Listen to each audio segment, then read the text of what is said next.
guys, Assalamualaikum warahmatullahi wabarakatuh. So welcome back again for the vlog in the mata kuliah berita dan artikel. Mata kuliah penulisan berita dan artikel pertemuan ke-14. And this is my last video, maybe. Gak tahu ya, tapi ini bakal jadi last LJ atau bakal ada yang berikutnya. Tapi kayak bakal ada berikutnya deh, karena kata bapaknya sih satu pertemuan lagi ya. But it's okay banget karena bener-bener sangat bersemangat banget ya. Giliran udah terakhir aja semangat banget nih gitu.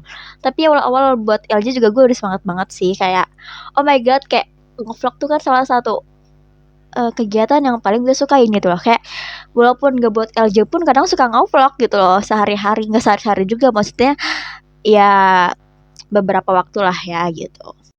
So guys, jadi di pertemuan kali ini gue akan membahas tentang apa aja yang udah kita diskusiin di kelas untuk mata kuliah penulisan berita dan artikel itu di hari Selasa kemarin. Jadi sebelum lebaran ya pasti. Dan ini adalah materi kelompok gue. Jadi gue membuat vlog ini dengan mempresentasikan lagi nih ke kalian setelah apa yang gue presentasiin di kelas gitu ya pas itu. Dan guys, untuk tema kali ini gue akan membahas tentang creative writing atau penulisan kreatif gitu. Jadi mungkin di benak kalian mungkin dari kata-katanya aja penulisan kreatif gitu. Jadi bukan penulisan yang formal atau penulisan yang kaku, penulisan yang yang terkesan kayak serius gitu ya. Tapi ini emang penulisan kreatif yang dimana kayak itu tuh berimajinasi, terus ada ekspresifnya gitu tulisannya. Jadi kita dengan membaca tulisannya aja udah kayak kebayang gitu loh, entah itu kayak kejadiannya, terus gimana alur dan suasana di penulisan itu atau diceritain di cerita yang ditulis gitu. Jadi guys, ini agak singkatnya aja ya gue jelasinnya. Jadi seperti yang udah gue bilang, creative writing atau penulisan kreatif itu adalah suatu tulisan yang menggambarkan atau yang lebih tepatnya kayak penulisan yang tidak baku gitu loh. Jadi kayak penulisannya ada kesan ceritanya gitu. Misal kalau di sebuah berita kan kayak serius gitu ya. Kayak misal Presiden Prabowo mengunjungi kota Serang. Nah, udah gitu aja gitu berita kan, formal, singkat, padat, jelas. Tapi kalau penulisan writing bisa kayak diubah kata-kata kayak gini.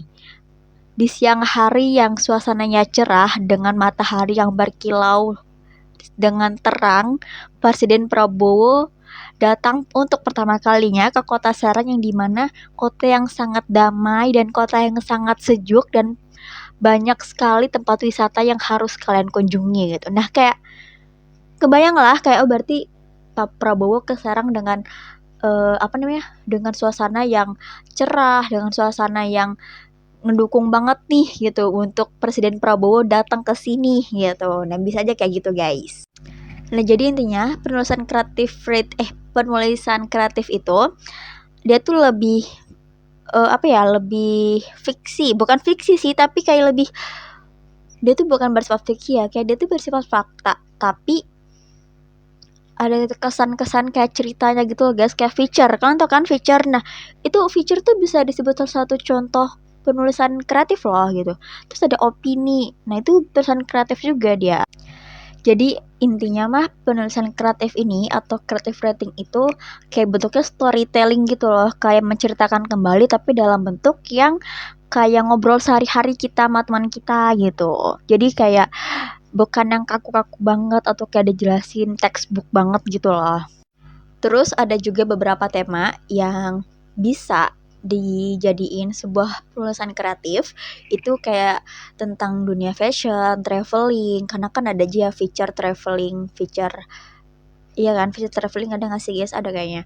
Terus ada feature tentang penulisan kreatif tentang aku lupa, gaya hidup, terus kayak tentang seni dan kebudayaan suatu tempat gitu. Itu bisa jadiin penulisan kreatif. Tapi penulisan kreatif dari berita yang serius-serius kayak kriminal dan politik juga tuh bisa dijadiin penulisan kreatif.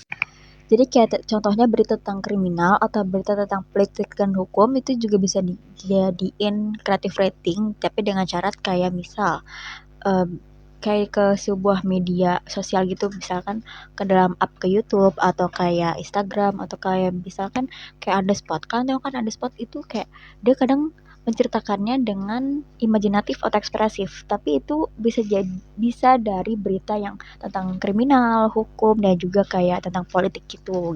Jadi kalau misal mau di up ke media atau dipublish ke suatu media sosial dan ditonton oleh banyak orang, itu bisa diubah kata-katanya guys. Dan itu aja yang gue sampaikan untuk learning journal kali ini, yang dimana ini adalah pertemuan detik-detik terakhir kita. So, thank you for the watching. Wassalamualaikum warahmatullahi wabarakatuh.